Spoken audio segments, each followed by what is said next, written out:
Partikel materi pertemuan 1 dan 2. Capaian pembelajaran yang diharapkan setelah mempelajari materi mengenai partikel materi ini adalah mahasiswa mampu mengkategorikan partikel materi yang ada di dalam materi. Partikel materi itu terdiri di atas atom, molekul, dan ion. Kita lihat yang pertama, atom. Atom itu adalah partikel kecil dari suatu materi. Partikel materi yang paling kecil itu adalah atom dan paling sederhana. Dilihat pada gambar, ini adalah bentuk atau model atom dari Bohr, di mana Bohr mengatakan bahwa atom terdiri dari inti atom yang disusun oleh proton dan neutron, dan pada jarak yang sekian jauhnya itu terdapat kulit atom di mana elektron beredar seperti ini. Ini adalah contoh dari atom Bohr.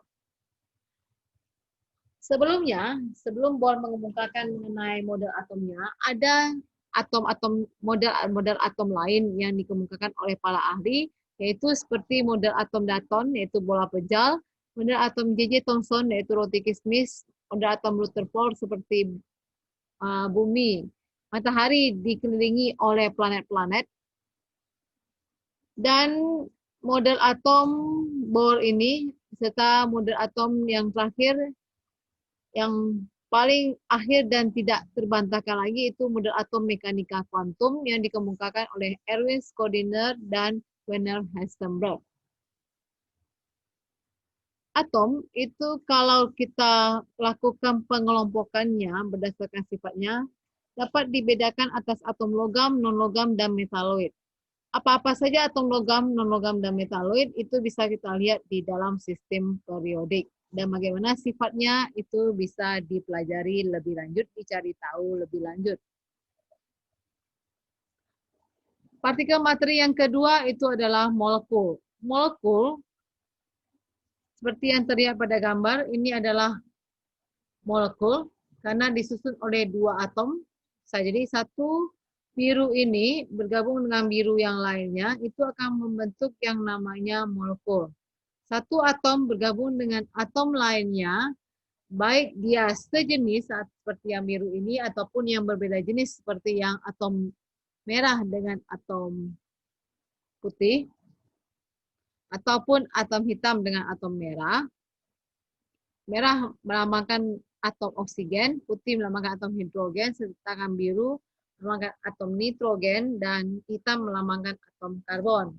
Maka kalau dua atom biru berarti N2, dua atom putih dan satu atom merah itu adalah lambang dari molekul H2O.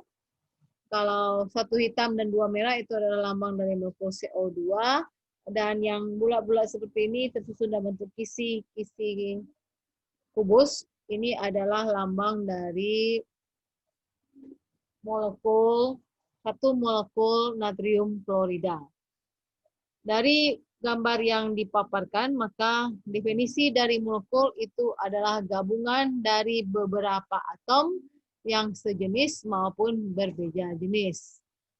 Molekul dapat dikelompokkan berdasarkan jenis atom penyusunnya. Kalau dia sama berarti dia namanya unsur. Kalau jenis atom penyusunnya berbeda namanya senyawa. Lalu kemudian unsur yang terbentuk itu bisa dibedakan lagi atas sifat-sifatnya. Ada yang namanya unsur logam, non-logam, dan metaloid. Senyawa berdasarkan jenis ikatannya itu dibedakan atas senyawa ion dan senyawa kovalen. Molekul senyawa juga bisa dibedakan atas sumbernya. Sumbernya itu ada yang namanya organik dan ada yang namanya anorganik. Untuk mengetahui lebih dalam tentang masing-masing ini, mahasiswa akan diberikan tugas mencari atau melakukan literasi data melalui teknologi yang ada, menggunakan Google, mencari masing-masing contoh dari unsur logam, unsur metaloid, non-logam, senyawa yang ion, senyawa kovalen, senyawa organik, dan contoh dari senyawa organik.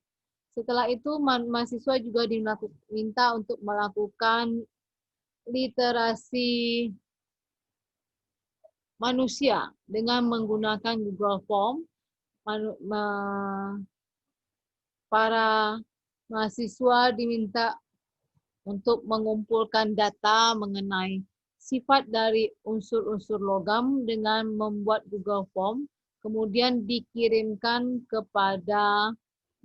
secara online kepada siswa SMA yang dikenalnya untuk memberikan pendapatnya tentang sifat unsur logam,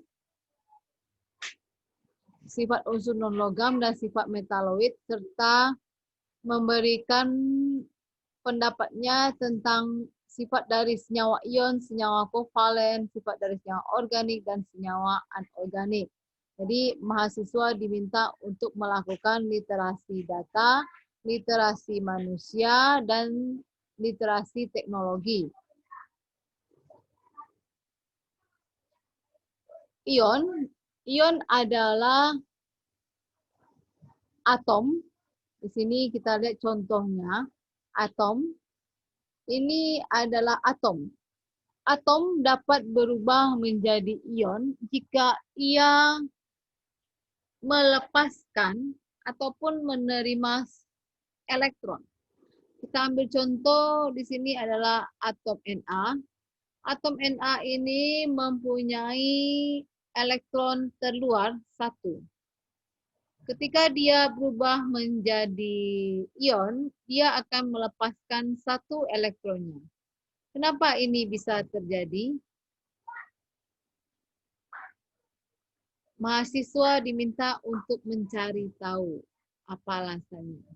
Jadi dalam hal ini mahasiswa juga akan melakukan literasi data tentang kemampuan suatu atom melepaskan atau menerima elektron itu bergantung pada apa.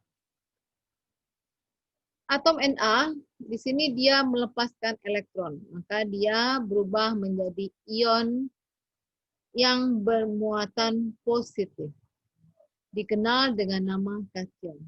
Contoh lainnya atom klorin. Atom klorin mempunyai elektron valensi 7. Atom klorin melakukan penerimaan elektron. Berbeda dengan atom Na, dia melepaskan elektron, sementara atom klorin dia melakukan penerimaan elektron sehingga ia menjadi ion klorida dengan lambang Cl-. Kenapa atom klorin tidak melepaskan elektronnya tapi malah menerima elektron? Di sini mahasiswa juga diminta untuk mencari tahu kenapa hal ini bisa terjadi. Berdasarkan 2 atom, maka dapat disimpulkan ion itu adalah atom-atom yang bermuatan positif ataupun bermuatan negatif. Ion bermuatan positif dikenal dengan nama kation, dan ion bermuatan negatif dikenal dengan nama anion. Kita juga dapat melakukan pengelompokan ion berdasarkan muatannya, kation dan anion. Kemudian berdasarkan jumlahnya, ion tunggal dan ion poliatom. Disampaikan untuk perkuliahan hari ini. Terima kasih.